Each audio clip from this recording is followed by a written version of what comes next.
Ouça agora, com o pastor Teófilo Karkli, palavras proféticas e promessas. Pastor Karkli está usando o poder da web e da rádio para avivar o povo de Deus nesta geração. Com vocês, palavras proféticas e promessas. Cumprimento a todos com a paz do Senhor. É uma alegria, uma satisfação poder novamente transmitir uma palavra do Senhor ao seu coração. Nesta ocasião, temos uma palavra intitulada Discernimento remove montanhas. Queremos fazer leitura da palavra do Senhor no Evangelho de Mateus, capítulo 17, versículo 20. Em verdade vos digo que, se tiverdes fé como grão de mostarda, direis a este monte, passa daqui para acolá, e há de passar, e nada vos será impossível. Não sei se você já percebeu que ninguém nunca contou em algum livro, nem nunca foi falado em algum púlpito, ou até mesmo na internet, que uma montanha foi removida, literalmente, do seu lugar, por causa da fé. Será que Jesus então falou de um milagre que não existe? Que nem ele mesmo fez? Pois quando analisamos os seus milagres, encontramos uma variedade muito grande.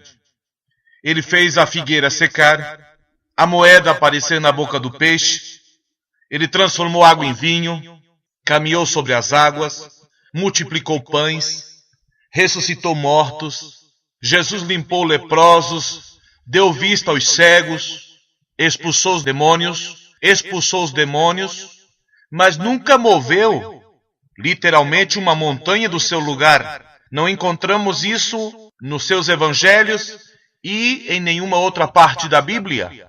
Como podemos então entender esta expressão? Se tiverdes fé, como um grão de mostarda, direis a este monte, passa daqui para acolá. Esse texto está falando do discernimento. Nós precisamos nesse momento definir o que significa essa expressão.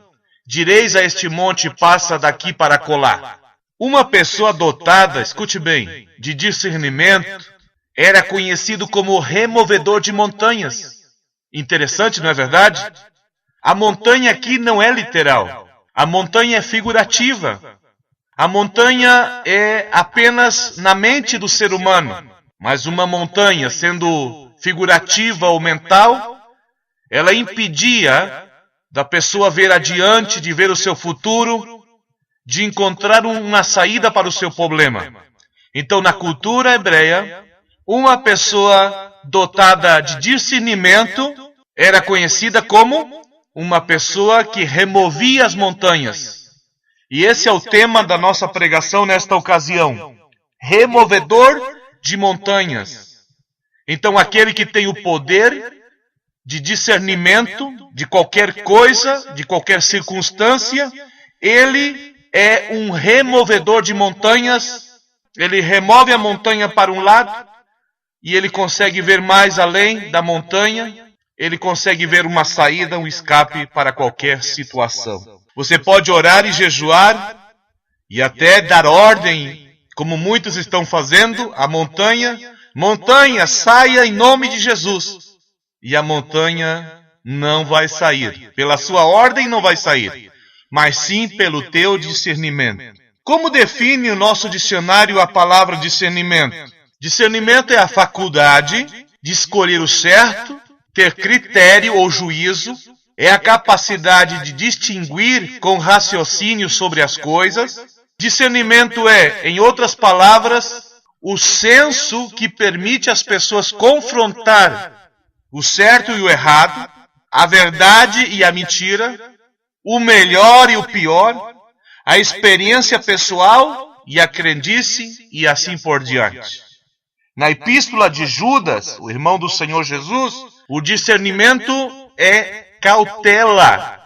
Judas capítulo 1, versículo 22 diz assim: E apiedai-vos de alguns usando de discernimento. Que importante então para mim e para ti é ser cauteloso, para não se equivocar.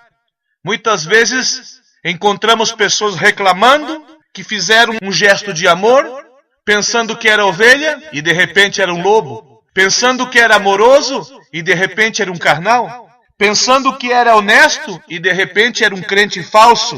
Assim que temos que ter muita cautela, muito cuidado, muito discernimento de espírito. Já na epístola de Paulo aos Coríntios, o discernimento é um dom do Espírito Santo.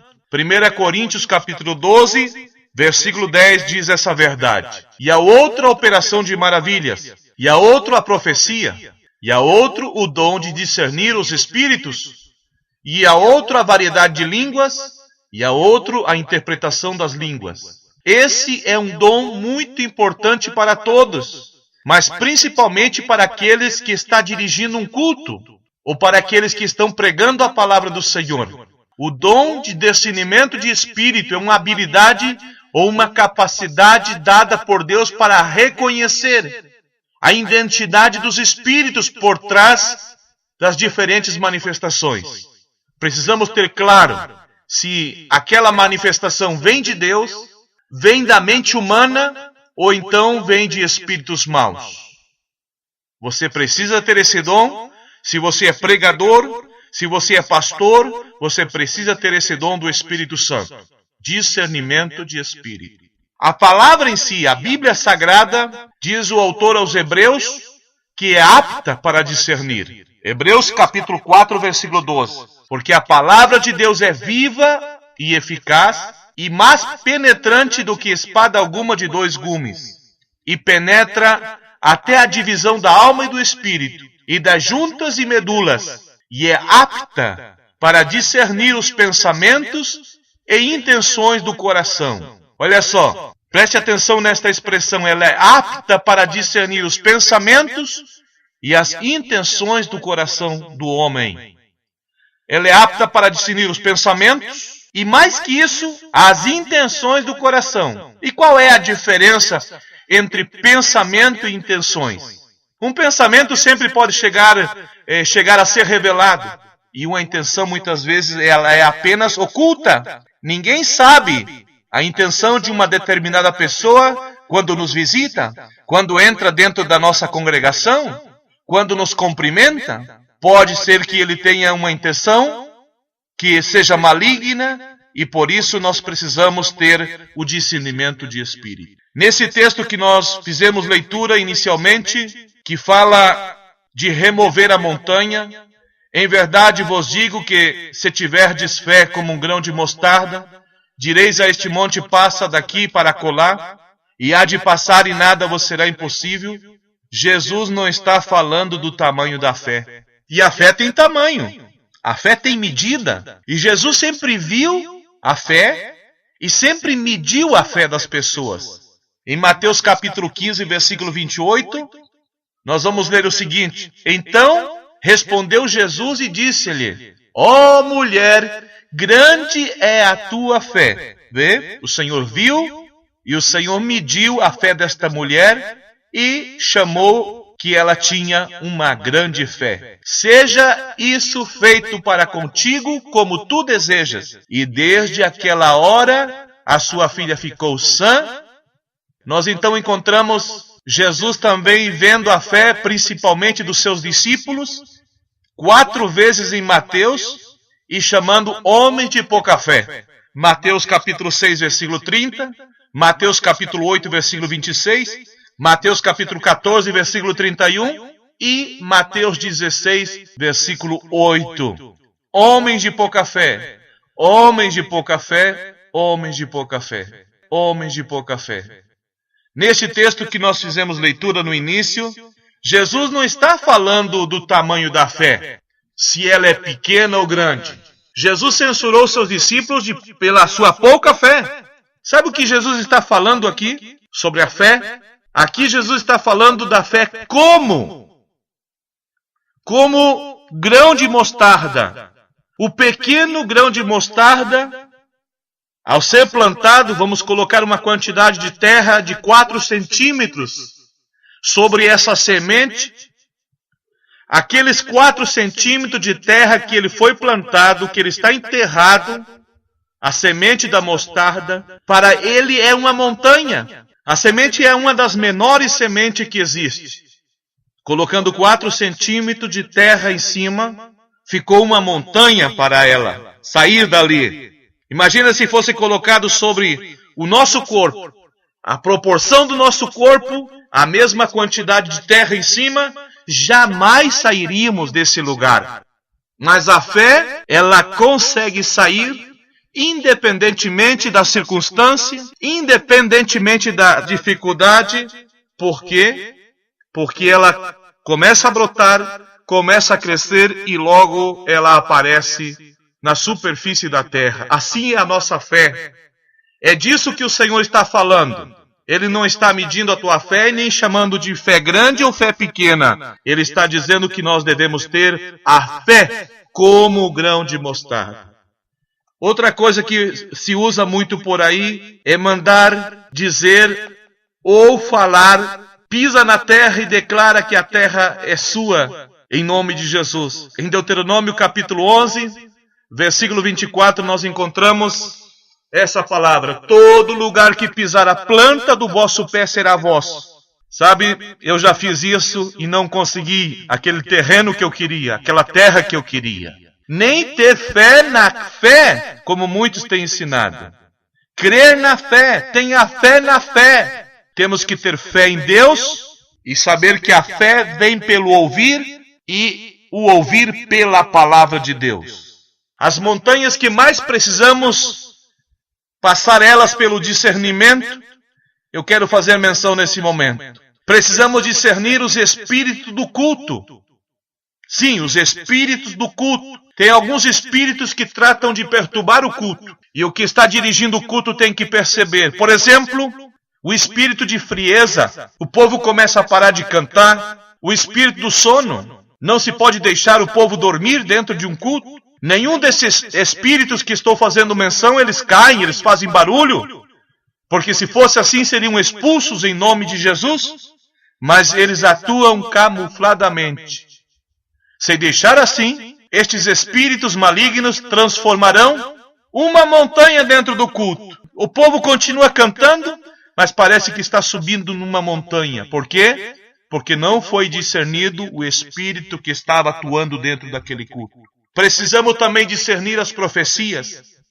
1 de João capítulo 4, versículo 1 diz assim: amados, não creais em todo espírito, mas provai se os espíritos são de Deus, porque já muitos falsos profetas se têm levantado no mundo. 1 Tessalonicenses capítulo 5, versículo 21, diz o apóstolo Paulo que nós devemos examinar tudo e reter o bem. Examinai tudo, retende o bem. Tem muita gente querendo provar a Deus com os dízimos e não provar os espíritos dos profetas que andam por aí, falando mentira, falando profecias que são da carne, que são do homem, que são da mente do ser humano. Outra coisa que precisamos definir, senão vai se transformar em uma montanha, são os tipos de obras que existem. Efésios capítulo 5, versículo 11, Paulo diz que nós devemos repreender as obras infrutuosas das trevas. Não comuniqueis com as obras infrutuosas das trevas, mas antes condenai-as. Tem cada coisa absurda que se faz por aí, que a Bíblia diz que nós não podemos nem citar os seus nomes. Em Efésios capítulo 5, versículo 3 e versículo 4. Mas sim que temos que repreender estas obras infrutuosas, obras das trevas, em nome de Jesus, e não deixar que elas tomem lugar de primazia. O povo, por geral, já não sabe discernir. Nós encontramos abundantes versículos bíblicos, principalmente no livro de Provérbios, que reprovam a falta de discernimento. Eu coloquei alguns exemplos aqui. Provérbios capítulo 14, versículo 15. O simples dá crédito a cada palavra, mas o prudente atenta para os seus passos. Provérbios 22, 3. O prudente prevê o mal e esconde-se, mas os simples passam e acabam pagando. Provérbios 27, 12. O avisado vê o mal e esconde-se, mas os simples passam e sofrem a pena. Qual é você? Você é o simples que dá crédito a cada palavra? Ou você é o prudente que atenta para os seus passos? O prudente é diferente, ele prevê o mal. O prudente, ele se esconde e os simples acabam sofrendo a pena. Você sabe discernir? Você consegue ver a diferença? Como fala Malaquias capítulo 3, versículo 18, vereis a diferença entre o justo e o ímpio, entre o que serve a Deus e o que não serve. Sabe que existem alguns lugares que já não se consegue mais separar uma coisa da outra, um ambiente do outro. Existem igrejas que no dia do batismo, que deveria ser uma solenidade totalmente especial, o povo termina com trajes de banho e piscina para todo mundo. Outros lugares que cerimônia de casamento para crente, que deveria ser uma bênção, terminam em bailes e terminam em bebida alcoólica. Há lugares onde os funerais de pessoas crentes também está cheio de pena, luto, roupa negra, como que as pessoas que estão ali não sabem para onde foi aquele que morreu em Cristo. Você pode ver num funeral de uma pessoa que não conheceu a Cristo, lá sim, há roupa negra, há luto, há pranto, há grito, mas para uma pessoa que dormiu em Cristo Jesus, todos nós sabemos o seu final, todos nós sabemos o seu destino e podemos estar diferente. Há uma paz em nossos corações para momentos assim. Nós temos na Bíblia um exemplo notável de discernimento. Os Filipenses, segunda carta de Paulo para essa igreja em Filipos, capítulo 1, versículo 10. Eles eram exemplo de discernimento. Diz assim a palavra do Senhor: para que aproveis as coisas excelentes, para que sejais sinceros e sem escândalos algum, até o dia de Cristo. Sabe você aprovar aquilo que é excelente? O povo filipense era exemplo de discernimento. Vivemos uma época onde a nossa geração não sabe mais discernir. Tudo é relativo. A moda, quanto mais horrorosa, ela passa a ser honrosa.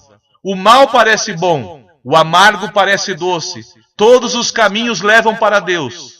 Que grande equivocação! Somente há um caminho que leva a Deus. Jesus Cristo é o caminho, a verdade e a vida. Filipenses capítulo 1, versículo 10 diz o seguinte: para que aproveis as coisas excelentes, para que sejais sinceros e sem escândalo algum, até o dia de Cristo. Você sabe aprovar as coisas excelentes?